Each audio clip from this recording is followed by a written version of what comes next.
Good afternoon, Formula One fans. You're welcome once again to the F1, the Hub F1 Club. Today, July the 10th of 2022. This is our second broadcast of the Hub F1.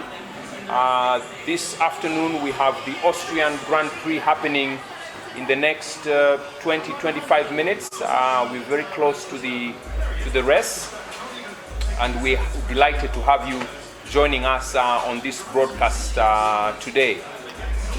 So as usual, as we indicated at the first broadcast last Sunday, we want to connect with fans, F1 fans around the city, around Kampala, have a time to enjoy the race together, share our perspectives on the race and what to expect.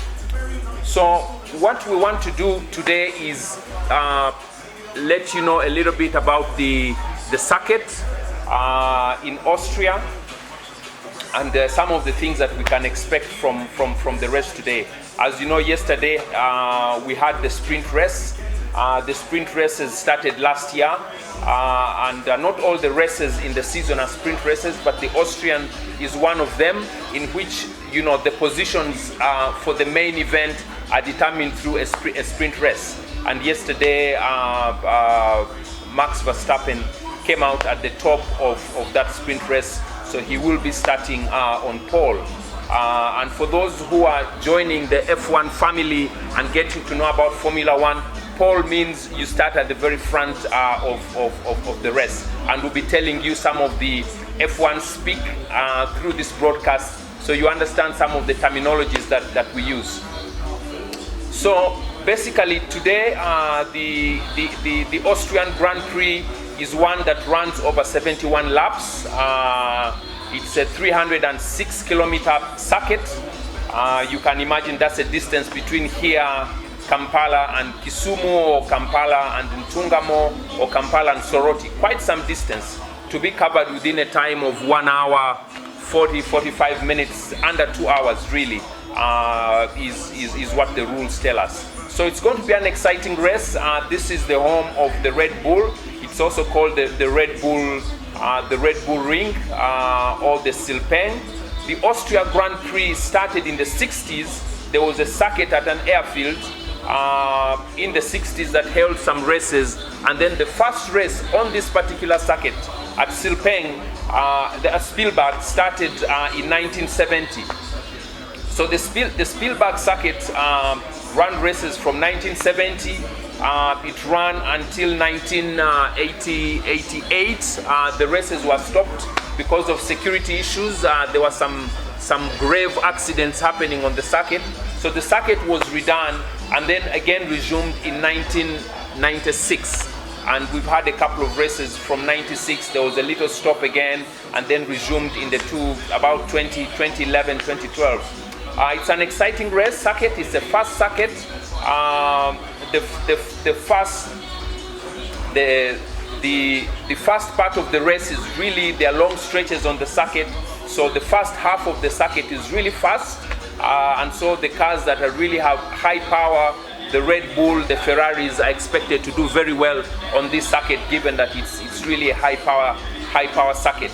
The second half of the circuit has a couple of speed corners, etc., that slow the race a little bit down. So those will be sort of more standard racing, not high speed, and so things can change a little bit there. It's easy to overtake on this circuit. It has some long stretches in the early part of the circuit. Now, in terms of the last couple of years, this is not a circuit that has done very well for Lewis. Lewis has only won on this circuit once in 2016, and it's not one that he has generally performed very well. On the contrary, actually, his previous teammate Valtteri Bottas has won at this circuit twice, I believe in 2020 and 2018. Verstappen won here last year in 2021, he won in 2019, and I believe 2017. He's won here 3 times. So this is a circuit that Verstappen, this is his home race. This is and he's done here very well in the past. So I would put my bets on Verstappen maintaining that lead and coming out at the top. We saw during practice 2 some accidents there and during qualifying, and so there may be a red flag that could happen here, and throw the strategies in different directions. But generally, this is a circuit that one could actually win on one pit stop, changing the tires only once. You can do that, but in the previous races, the winners have generally done 2 pit stops. But it's generally believed that one stop could do for you, and you can actually deliver. You can run from beginning to the end. One could envision doing a medium tire from the beginning and then changing to a hard tire and running to the end. So it could be a 1 pit stop, it could be a 2 pit stop. We'll see how the teams play this out. The weather is expected to be good. I think they've not been forecast of rain, and so this will be generally a dry race. So it's going to be an exciting race here at the Spielberg circuit, the Red Bull circuit today, and we wish all the fans an exciting race. We welcome you and invite you to join us here at the Hamilton Park in Kampala, where the F1 club meets, and we come and enjoy the races together. Every day, every race day, we meet here at least 1 hour before the race to compare notes and share our perspectives on how the race is going to turn out. So yeah, this is one of those that I think will be very, very exciting.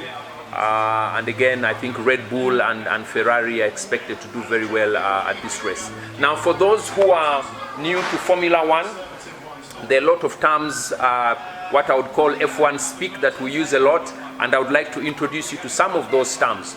One of those that you'll hear a lot is DRS. When the cars are overtaking, you'll hear about DRS. The DRS is open, the DRS zone. On this circuit, there are 3 parts of the circuit which are called the DRS zone. DRS means the drag reduction system. So when the vehicle turns, is within a second of the vehicle in front of them, they are allowed to turn on their DRS, the drag reduction system, that gives them extra speed to overtake.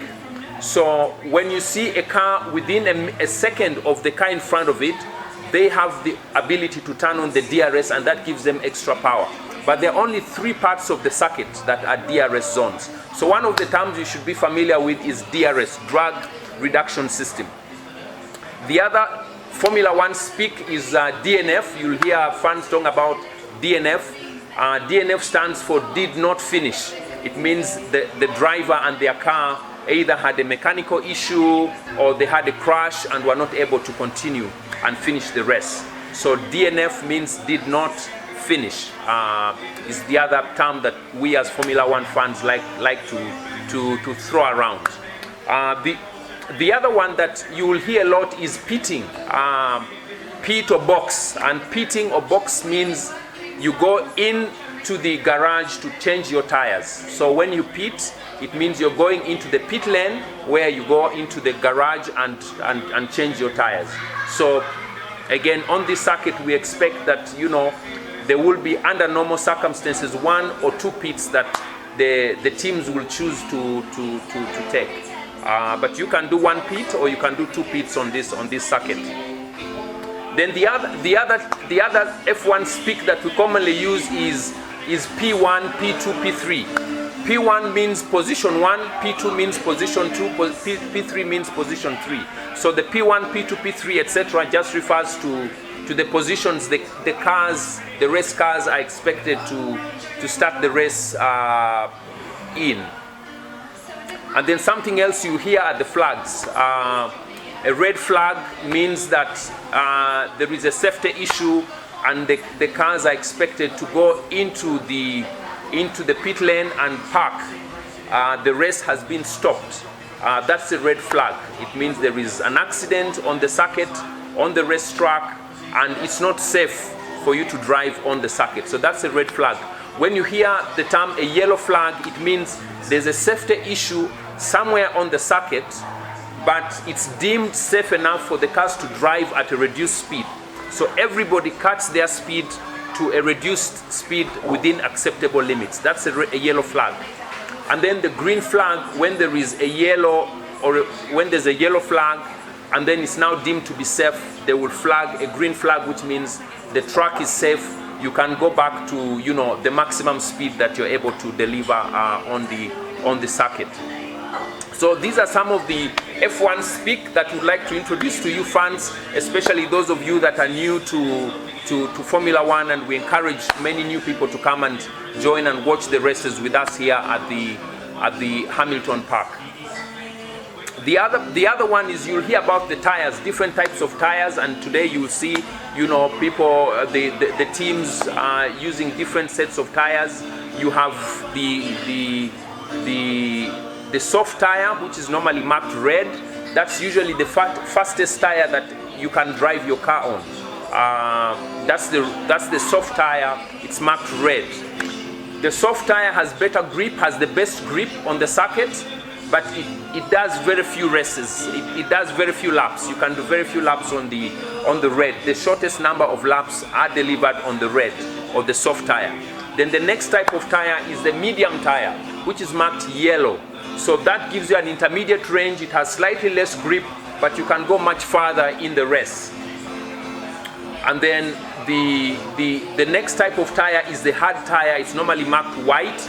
It gives you the longest range of the three, of the soft, medium, and hard. It's marked white.